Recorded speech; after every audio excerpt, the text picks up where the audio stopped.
ॐ श्री सद्गुरवे नमः।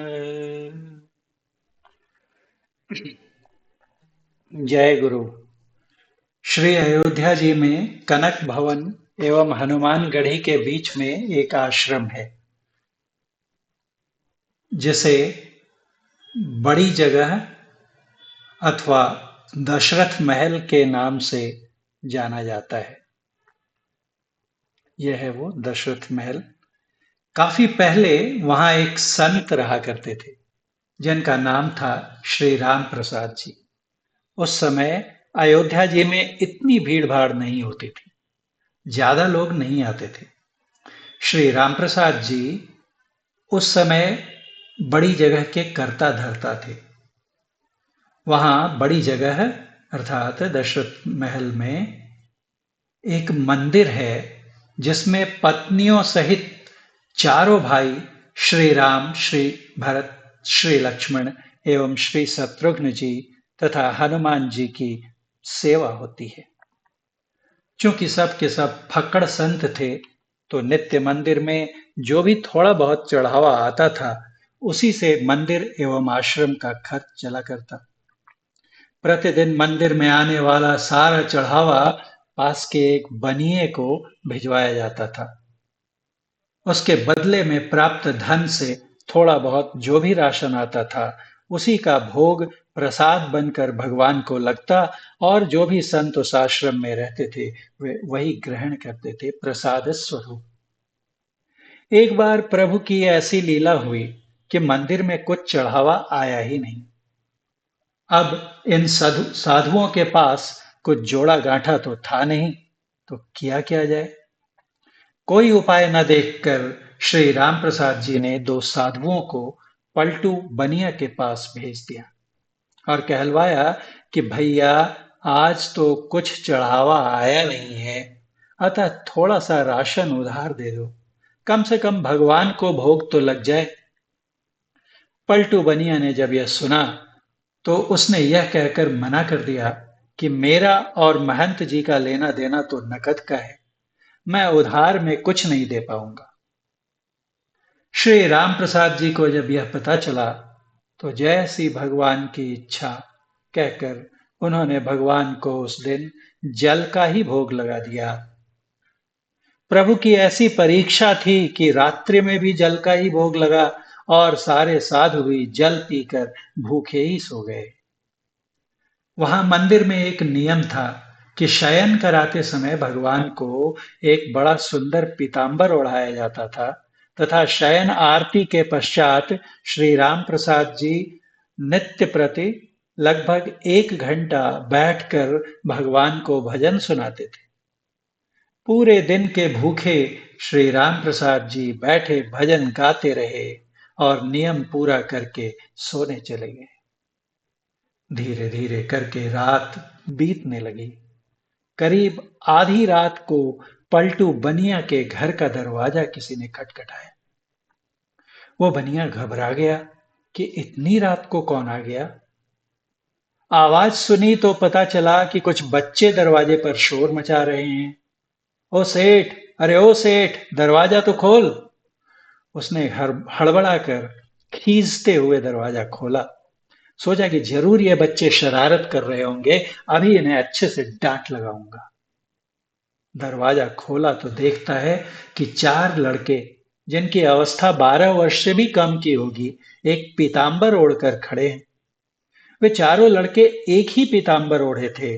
उनकी छवि इतनी मोहक, ऐसी लुभावनी थी कि न चाहते हुए भी बनिए का सारा क्रोध विगलित हो प्रेम में परिणत हो गया, और वह आश्चर्य से पूछने लगा, बच्चों, तुम हो कौन और इतनी रात को क्यों शोर मचा रहे हो।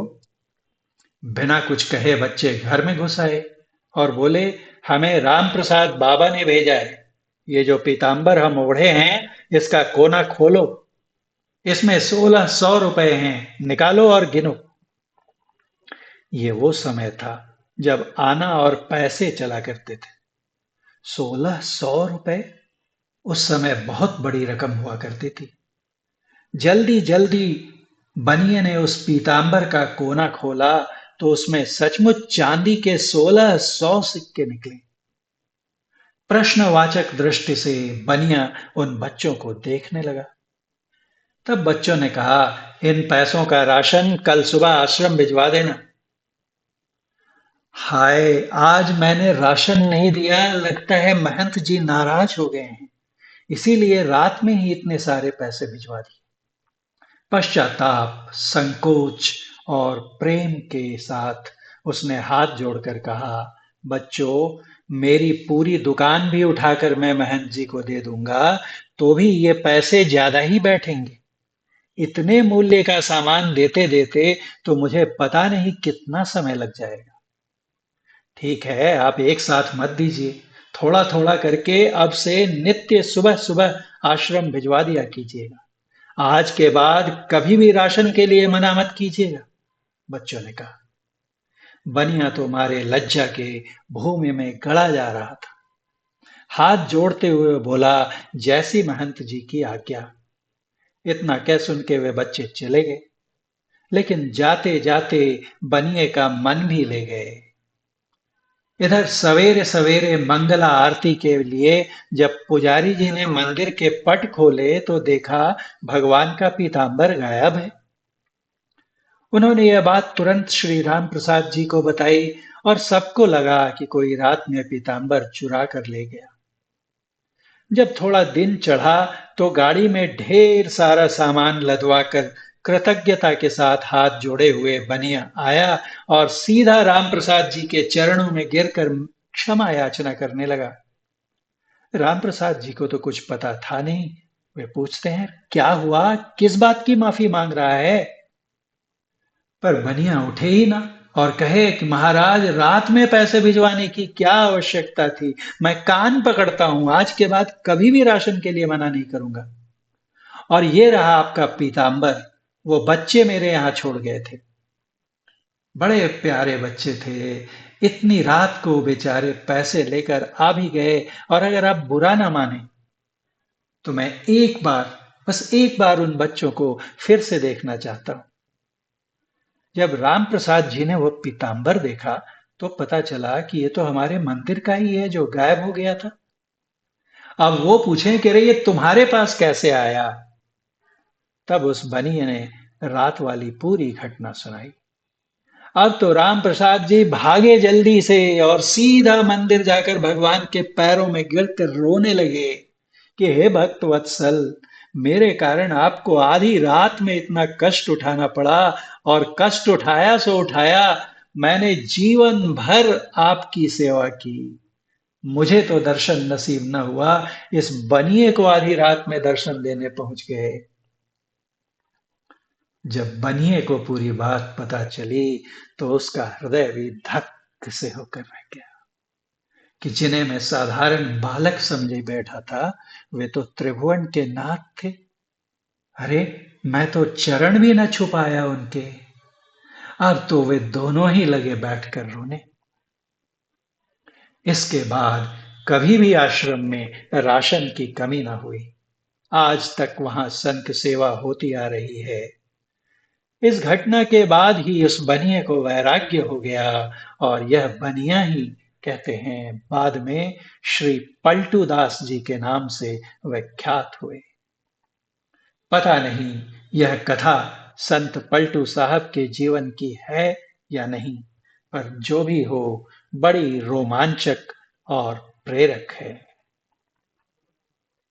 भारत की यह वसुंधरा अनेक शूरवीरों, राजनेताओं, वैज्ञानिकों, महात्माओं, संतों, सिद्धों, तत्ववेत्ताओं, महर्षियों, योगियों, सन्यासियों, ऋषियों, योगावतारी महापुरुषों की कर्म भूमि तथा साधना स्थली रही है। इस धराधाम पर कर्मयोग, ज्ञान तथा भक्ति की त्रिवेणी अजस्र रूप से प्रवाहित होकर अक्षय आनंद का मार्ग प्रशस्त करती रही है।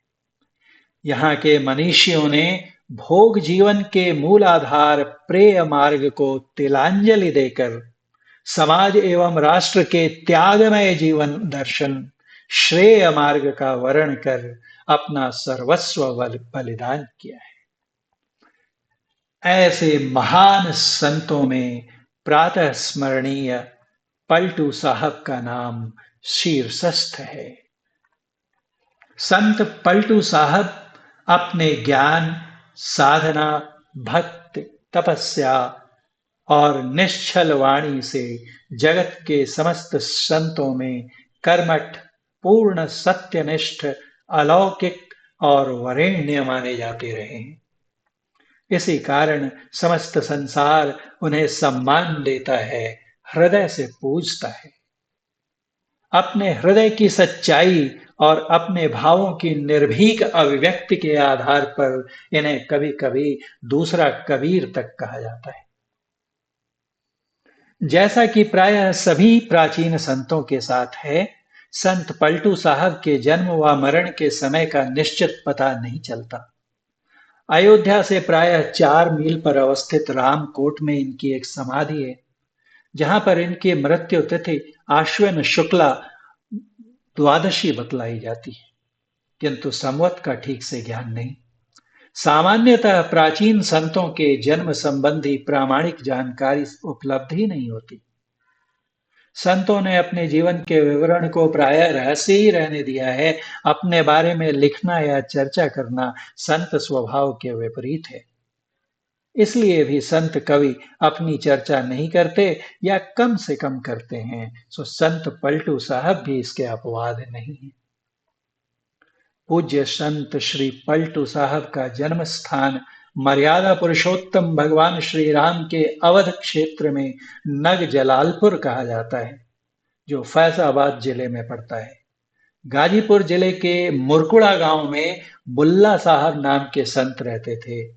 उनके मुख्य शिष्य गुलाल साहब थे और गुलाल साहब के मुख्य शिष्य भीखा साहब थे।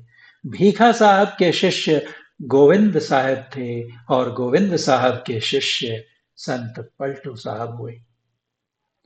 गोविंद साहब का आश्रम फैजाबाद जिले के अहरौली गांव में था, जिसे कालांतर में गोविंद साहेब ही कहा जाने लगा। संत पलटू साहब संभवतः वैश्य परिवार में जन्मे थे। इनका जीवन काल विक्रम संवत 1800-1900 के बीच प्रतीत होता है। इनकी वाणी में एक स्थल पर आया है, संवत 1826 गुरु शब्द जन्म पत्र है, अरे होर पलटू हुलास को दिया सिंहासन अटल छत्र है। अर्थात संवत 1826 में पलटू साहब ने अपने शिष्य हुलास दास को गुरुगद्दी दी। उक्त उदाहरण से स्पष्ट है कि श्री पलटू साहब 18वीं-19वें विक्रम संवत में विद्यमान थे।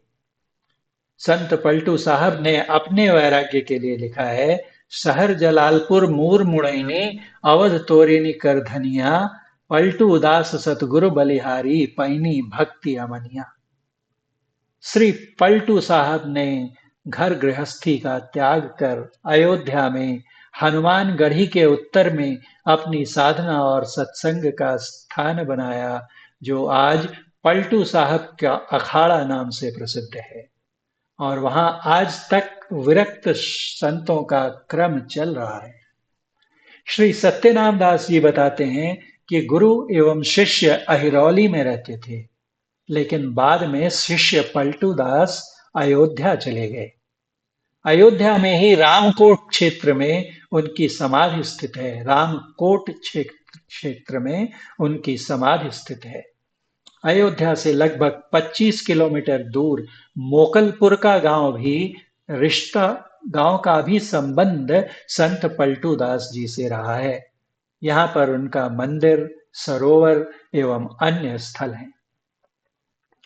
एक मान्यता के अनुसार संत पलटू साहब का प्रादुर्भाव उत्तर प्रदेश राज्य के अयोध्या अंचल के नग जलालपुर नामक नगर में एक मध्य देशीय वैश्य परिवार में संवत 1780 विक्रमीय में हुआ था।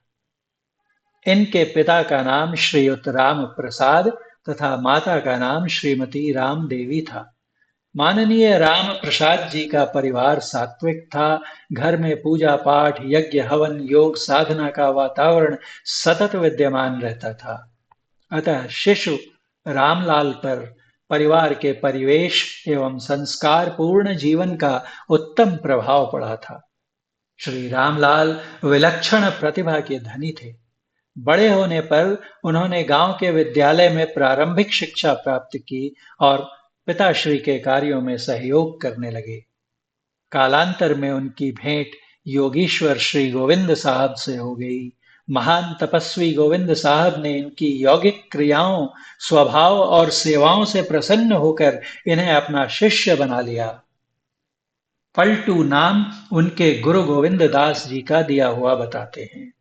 ऐसा प्रसिद्ध है कि ये साधना में इस कदर लीन हुए कि सांसारिक मोह, माया और इंद्रिय आसक्ति से इनका मन पूरी तरह पलट गया। इन पर प्रसन्न होकर गुरु गोविंद दास ने कहा, अरे यह तो पूरा ही पलट गया, यह पलटू है।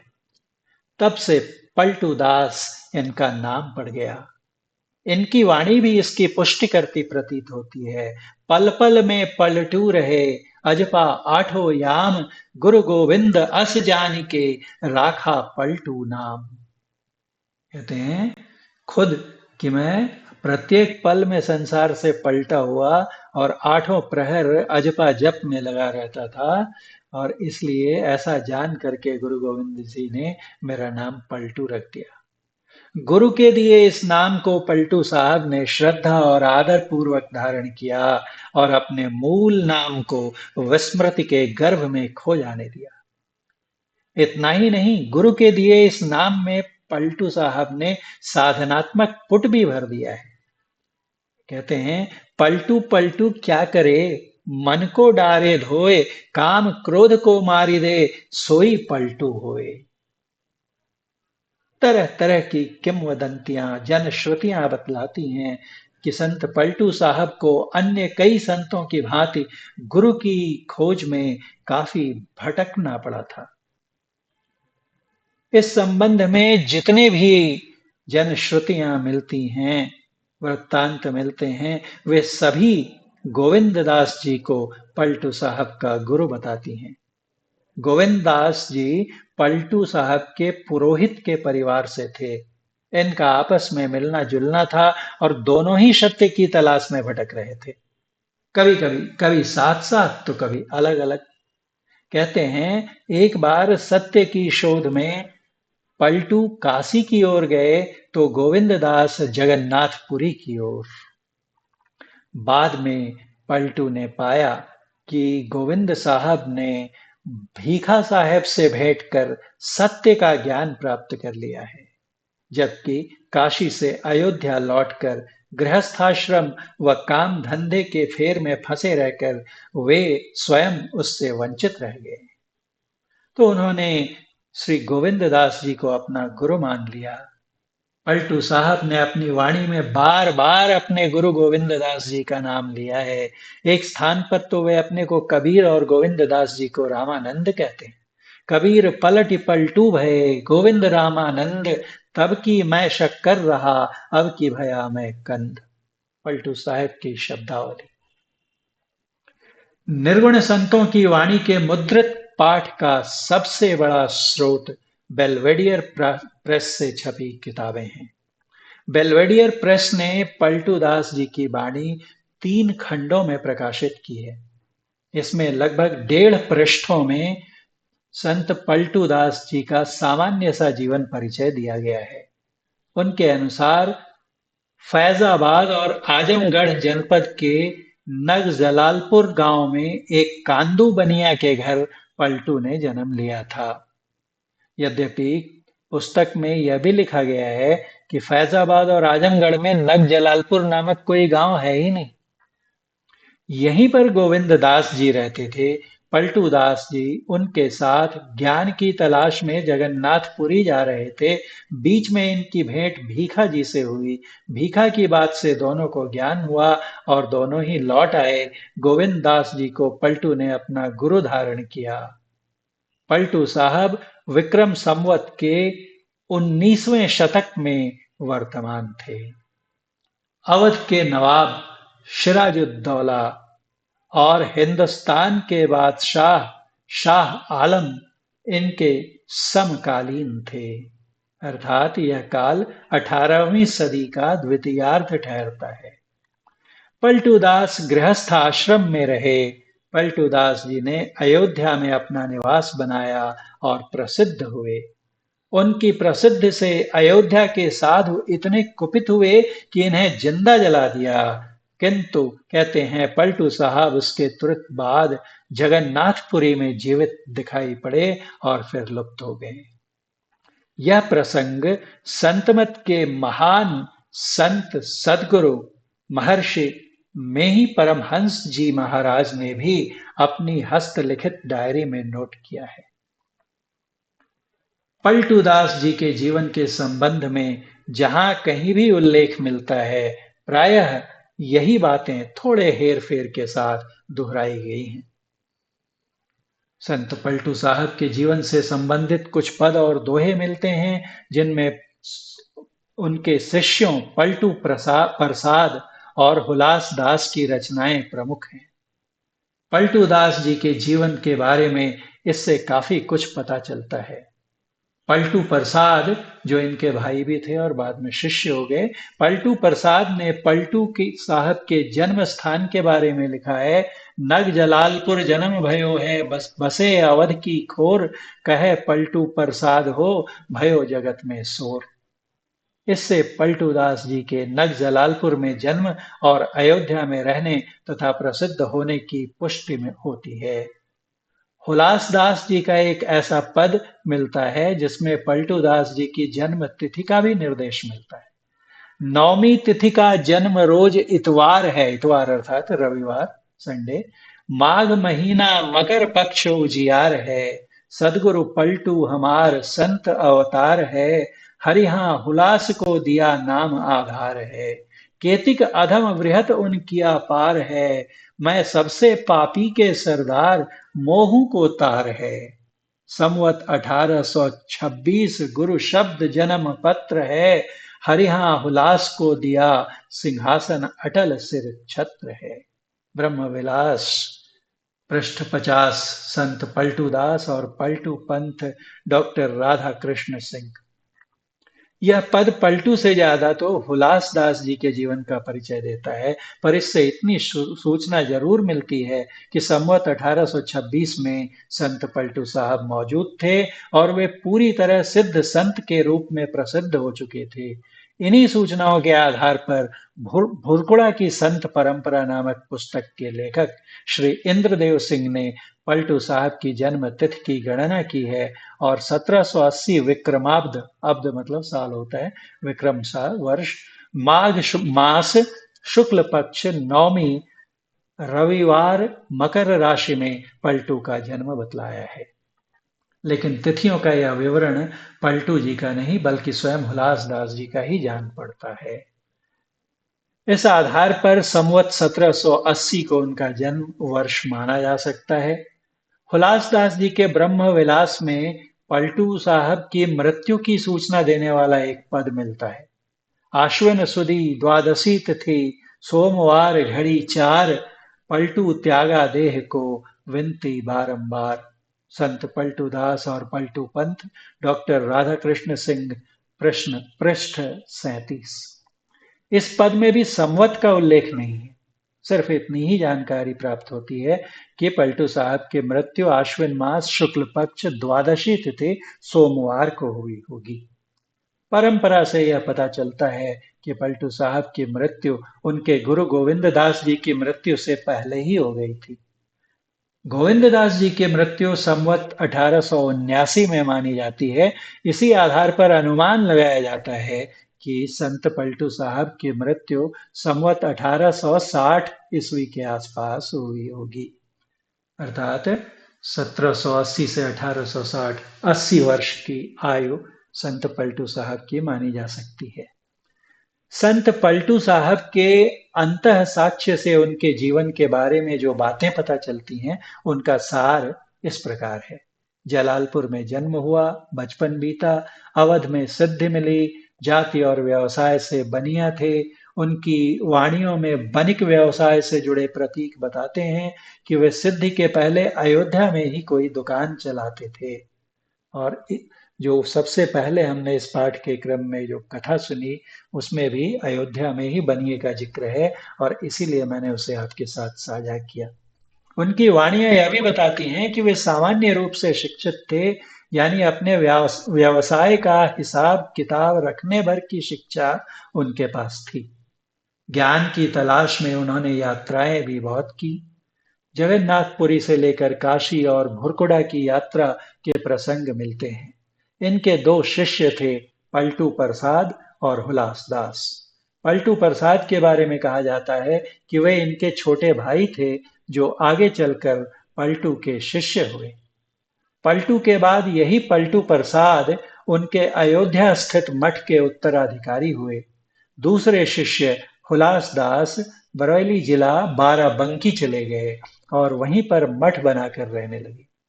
दोनों शिष्यों की रचनाएं भी मिलती हैं। गृहस्थाश्रम पलटू साहब का अभावों से ग्रस्त था, परंतु साधना सिद्ध के पश्चात उनकी ख्याति का ऐसा डंका बजा कि धनी लोग तरह तरह की भेंट लेकर सेवा में उपस्थित होने लगे।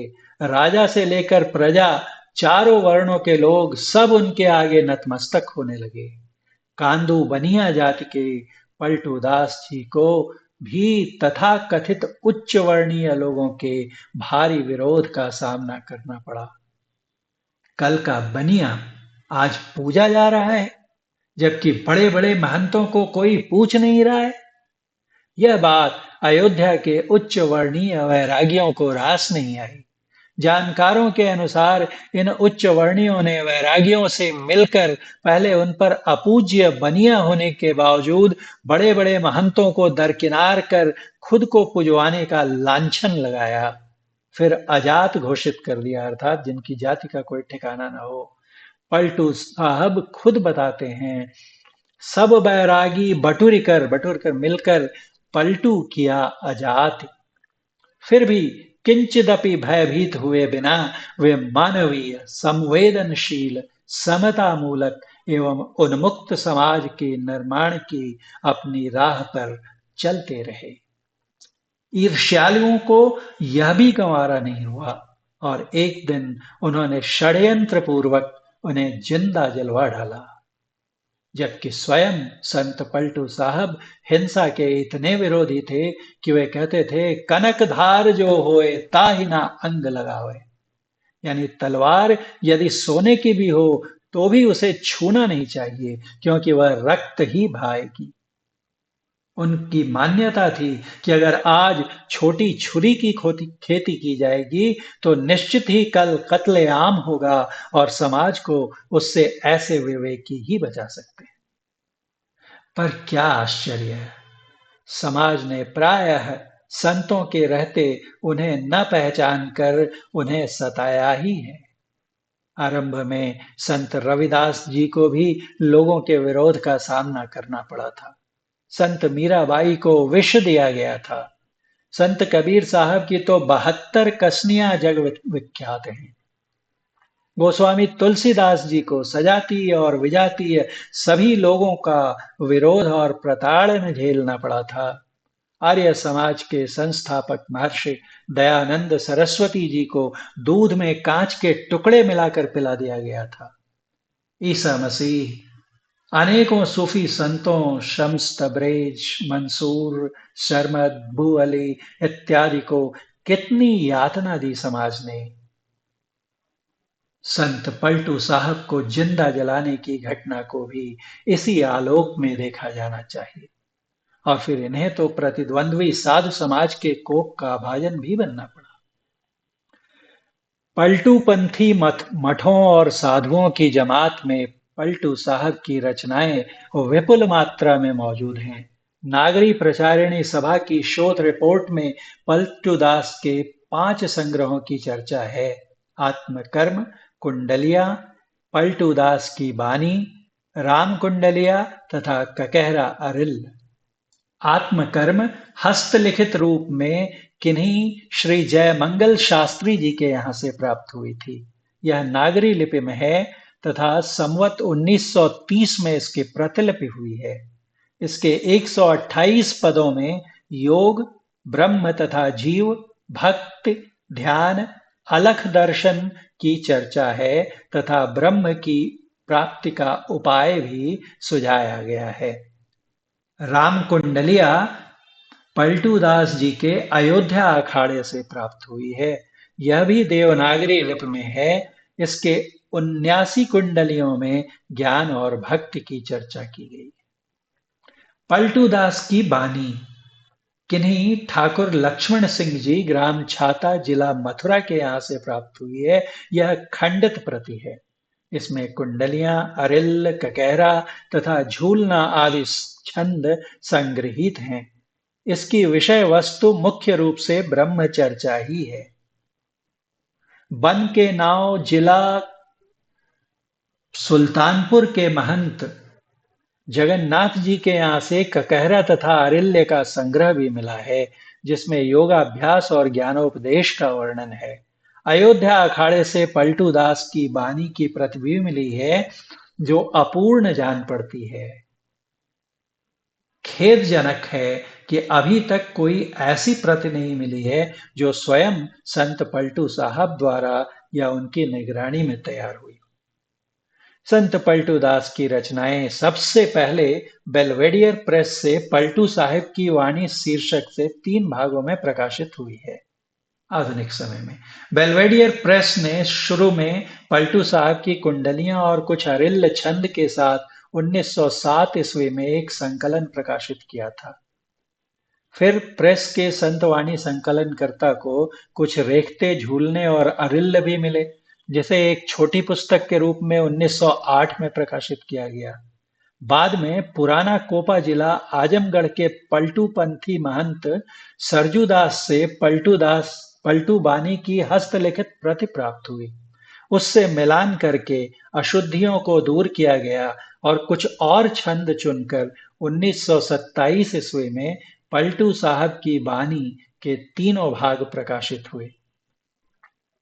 पलटू साहब की बानी भाग 1 में उनकी 268 कुंडलियां संकलित की गई हैं।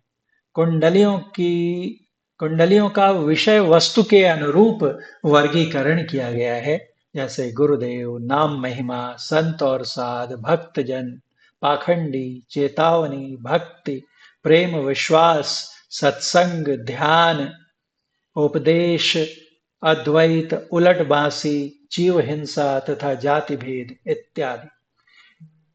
पलटू बानी भाग 2 में पलटू साहब के 99 रेखते, 68 झूलने, 33 ककहरा, 7 कवित्त और 2 सवैये संकलित हैं। इनका वर्ण्य विषय भी प्रायः वही है जो भाग 1 में है। उसी विषय वस्तु को अलग अलग छंदों में कहा गया है। पलटू बानी भाग 3 में शब्द और साखियां हैं। 157 शब्द और 165 साखियां संकलित हैं। तीसरे भाग में भी पहले दोनों भागों की तरह बानियों को उनके कथ्य और छंद रूप के अनुसार वर्गीकरण करके प्रकाशित किया गया है। बेलवेडियर प्रेस से प्रकाशित पलटूदास जी की वाणियों का यह संग्रह प्रतिनिधि चयन ही है, लेकिन अभी तक प्रकाशित सभी संकलनों में सबसे प्रामाणिक भी यही है। वियोगी हरि के संत सुधासार जगजीवन राम की प्रेरणा से काका कालेलकर के संपादन में शोभी राम संत साहित्य संस्थान से प्रकाशित हिंदी के जनपद संत तथा राधा स्वामी सत्संग ब्यास से प्रकाशित पलटू साहिब में संकलित बानियां इसी संग्रह से ली गई हैं। महंत जगन्नाथ दास के जिस अधूरे संग्रह की चर्चा पहले की गई है, उसको आगे चलकर उनके शिष्य श्री सत्यराम दास शास्त्री ने श्री पलटू साहेब कृत शब्दावली शीर्षक से प्रकाशित किया है। यह पलटू साहब के अयोध्या स्थित अखाड़े से प्रकाशित है। इसमें पाठ शोधन का प्रयत्न भी दर्शित होता है। अकारादि क्रम से मतलब अल्फाबेटिकल ऑर्डर में पद्यानुक्रमणिका भी दी गई है। इसकी भूमिका में संत पलटू दास जी का जीवन परिचय भी दिया गया है, जो बेल्वेडियर प्रेस वाले जीवन परिचय से थोड़ा विस्तृत है। श्रीमद् योगीराज पलटू यतीन्द्र चरितम शीर्षक से संस्कृत श्लोकों में पलटू महिमा तथा गुरु प्रणाली भी दी गई है। अयोध्या के निकट मोकलपुर में ही पलटू साहब का अखाड़ा है। वहां से श्री प्रकाश दास फलाहारी बाबा ने भी श्री पलटू साहेब कृत शब्दावली शीर्षक पुस्तक प्रकाशित की है। इसमें प्रायः वे ही छंद हैं जो अयोध्या अखाड़े से प्रकाशित संकलन में हैं। इस पुस्तक में दिए गए शब्द और विविध छंदों की 846 रचनाएं और 164 साखियां संकलित हैं। पलटू साहब की बानी के तीनों भाग मिलाकर कुल 945 छंद हैं, जबकि शब्दावली में 1010 छंद हैं। इनमें 133 छंद ऐसे हैं जो दोनों में शामिल हैं। इस तरह पलटू साहब के छपे हुए छंदों की संख्या 1822 हुई। संत पलटू साहब की वाणी प्रायः गेय पदों में है। पद अनेक रागों में लिखे गए हैं। राग वेलावल, सोरठा, परस्तो, हिंडोला, भैरव, बंगला, गौरी, कहरा, जय जयवंती आदि राग मिलते हैं। सामाजिक उत्सवों में गाए जाने वाले मंगल बियाहू, वसंत, झूमक आदि के साथ शादी ब्याह के अवसर पर गाई जाने वाली गालियों के राग का भी प्रयोग मिलता है। पलटू दास जी की वाणी के कुछ छंद आसानी से याद होने और गाए जाने लायक हैं। इसलिए पलटू साहब की वाणी आज भी लोक स्मृति में अंकित है। संत पलटू साहब सभी संतों की भांति सदगुरु को काफी महत्व देते थे। सदगुरु की महिमा इन्होंने अपने कई कृतियों में, रचनाओं में की है। कहते हैं कि पूरा सतगुरु मिले जो पूजे मन की आस, पूजे मन की आस पिया को दे मिलाई, छूटा सब जंजाल बहुत सुख हमने पाई। प्रसाद पिया को पाए के मिले गुरु पलटू दास, पूरा सतगुरु मिले जो पूजे मन की आस। जैसे किसी हथियार पर, तलवार पर, छुरे पर अगर दाग जम जाए, जंग लग जाए तो उसे सान पर चढ़ाकर उसे उसकी धार तेज की जाती है और दाग छुड़ाया जाता है। और ऐसा जो करता है उसे सिकलीगर कहते हैं। भक्त के मन पर पड़े मूर्छे को, जंग को, दाग को भी छुड़ाने का काम सतगुरु करते हैं। अतः उन्हें सिकलीगर कहते हैं। सतगुरु सिकलीगर मिलें तब छुटे पुराना दाग, छुटे पुराना दाग गड़ा मन मूर्छा माही, सतगुरु पूरे बिना दाग यह छूटे नाही। और ऐसे जो सदगुरु होते हैं, जो हमारे मन को परिमार्जित, पूर्णतः शुद्ध करने की क्षमता रखते हैं, वो कैसे होने चाहिए? तो कहते हैं कि धुन आने जो गगन की, सो मेरा गुरुदेव। जो अंतर गगन में परमात्मा से उत्थित आदि नाद है, अनाहत नाद है, उसकी जो खबर रखते हैं, उसका जिन्हें पता रहता है, वो वास्तव में सतगुरु हैं। धुन आने जो गगन की, सो मेरा गुरुदेव। सो मेरा गुरुदेव सेवा में करिहो वाकी, शब्द में है गलतान अवस्था ऐसी जाकी। सदैव वो शब्द में ही लीन रहते हैं, सार शब्द में। निस दिन दशा आरूढ़ लगे ना भूख प्यासा, ज्ञान भूमि के बीच चलत है उल्टी श्वासा। तुरिया सेती अतीत शोध, तुरिया, तुरीय जो चौथी अवस्था है, जागृत, स्वप्न और सुषुप्ति के परे, उस चौथी अवस्था से भी अतीत, तुरीयातीत, शब्दातीत परमात्मा पद की खोज कर, जो जिन्होंने खोज पूरी कर ली है। तुरिया सेति अतीत शोधी फिर सहज समाधि, भजन तेल की धार साधना निर्मल साधी। पलटू तन मन वारिये, ऐसे सदगुरु पर अपना तन मन समर्पित कीजिए। मिले जो ऐसा को, धुन आने जो गगन की, सो मेरा गुरुदेव। ऐसे गुरु नहीं मिले तो मनुष्य शरीर रूपी नौका भले ही मिल जाए भवसागर पार करने को, लेकिन केवट रूपी सदगुरु न कर्णधार न मिले तो भवसागर के पार कैसे उतरा जा सकता है? नाव मिली केवट नहीं, कैसे उतरे पार, कैसे उतरे पार पथिक विश्वास न आवे, लगे नहीं बैराग यार कैसे के पावे। यार कैसे मिलेगा परमात्मा रूपी। इसलिए कहते हैं कि ये शरीर, धोबिया रूपी शरीर मिल गया है, इसमें मन रूपी चादर को धो लीजिए, नहीं तो जन्म अकारथ चला जाएगा। धोबिया फिर मर जाएगा, चादर लीजिए धोए, चादर लीजिए धोए, मैल है बहुत समानी, चल सतगुरु के घाट, भरा जह निर्मल पानी। चादर भई पुरानी दिनों दिन बार न कीजिए, युग युगांतर का पुराना ये मन है, सतसंगत में सौंद ज्ञान का साबुन दीजिए, छूटे कलमल दाग नाम का कलप लगावे, चलिए चादर ओढ़ी बहुरी नहीं भवजल आवे। फिर अगर इस भवजल में नहीं आना है तो नाम का कलप लगाइए मन रूपी चादर पर। और ये नाम रूपी कलप जब तक नहीं लगेगा तब तक भवसागर पार होना होगा नहीं। इसलिए नाम का बहुत महत्व गाते हैं, सब संतों ने गाया है, उपनिषदों में आया है। और संत पलटू साहब भी कहते हैं, नाम नाम सब कहत है, नाम न पाया कोय, नाम न पाया कोय, नाम की गति है न्यारी, वही सकस को मिले जिन्होंने आशा मारी।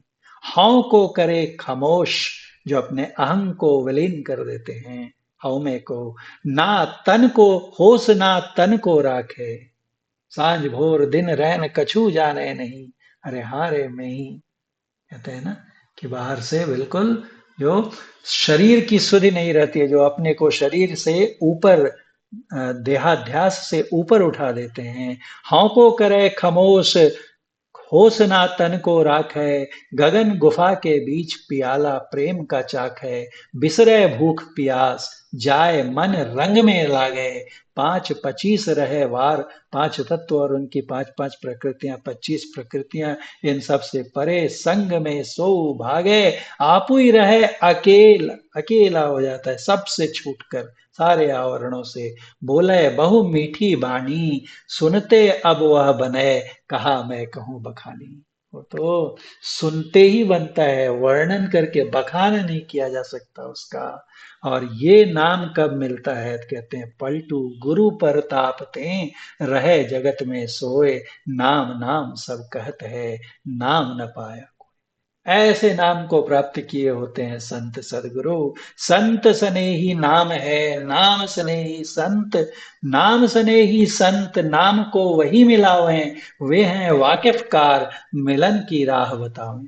वो उस नाम से वाकिफ हैं, परिचित हैं, उस पे मिलने की राह बताते हैं। नहीं तो जब तप तीरथ बरत करे बहुतेरा कोई, बिना वसीला संत नाम से भेंट ना हुई। बिना संत की सहायता से, उस नाम से, उस अजपा से भेंट, अनाहत ध्वनि से भेंट नहीं होगी।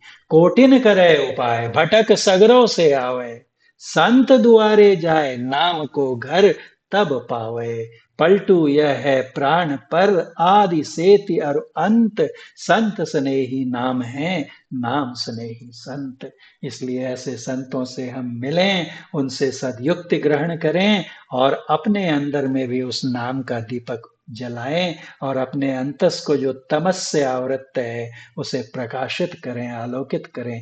दीपक बारा नाम का महल भया उजियार, महल भया उजियार, नाम का तेज विराजा, शब्द किया प्रकाश मानसर ऊपर छाजा। असली मानसरोवर तो अपने अंदर में है। दसों दिशा भई शुद्ध, बुद्ध भई निर्मल साची, बुद्धि निर्मल और सच सच्ची हो गई, छूटी कुमत की गांठ, सुमति परगट होए नाची, होत 36 राग, अंदर में तरह तरह की दिव्य राग रागिणियां सुनाई देती हैं। दाग त्रिगुण का छूटा, तीनों गुणों से परे पहुंच जाते हैं। पूरन प्रगटे भाग, कर्म का कलसा फूटा, कर्म फल हमारे छूट जाते हैं, कर्मों के बंधन से मुक्ति मिल जाती है।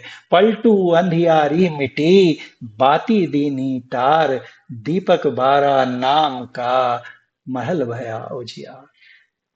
इसलिए संत पलटू साहब जीवन भर सब जगह घूमकर यही संदेश देते रहे, क्योंकि संत होते ही हैं स्वभाव से लोक उपकारी, विश्व हितकारी, पर स्वार्थ के कारणे संत लिया अवतार, जगत को राह चलावें, भक्ति करें उपदेश, ज्ञान दे नाम सुनाओ।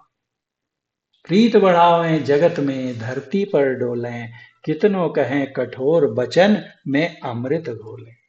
उनको क्या है चाह, सहत हैं दुख घनेरा, उनको किसी चीज की जरूरत नहीं है, फिर भी दुख झेलते हैं। विश्व उपकार हित व्यग्र हित सर्वदा, व्यग्र चित सर्वदा। जीव तारण के हेतु, लोगों के कल्याण के लिए, मुल्क फिरते बहु तेरा, देश देशांतर भ्रमते रहते हैं। पलटू सतगुरु पाए के, दास भया निर्वार, पर स्वार्थ के कारणे संत लिया है। ऐसे संत पलटू साहब इस धरा पर अवतीर्ण हुए और अपने जीवन से, अपने आचरण से उन्होंने राह दिखाई, उपदेश किया कि देखो ऐसे रहते हैं। ये शरीर तो क्षणभंगुर है, लेकिन इसके पहले कि यह मिट जाए, उस लक्ष्य को प्राप्त कर लो जिसके लिए परमात्मा ने तुम्हें ये शरीर दिया है। और फिर इस शरीर को तो ऐसे भी जलना है, फिर क्या फर्क पड़ता है कि कुछ दुष्टों ने इसे जला दिया, जलना तो इसे है ही। इसलिए समय रहते देर मत कीजिए, भजन आतुरी कीजिए और बात में देर। ऐसे महान संत पलटू साहब का जीवन चरित्र हमने सुना। अगर उनके जीवन से प्रेरणा प्राप्त कर हम अपने जीवन को सही राह पर ले जा सकें और अपने मानव जीवन को सार्थक कर सकें, तो इस पाठ की, इस प्रस्तुति की भी सार्थकता होगी। बोलिए प्रेम से श्री सद्गुरु महाराज की जय। जय गुरु।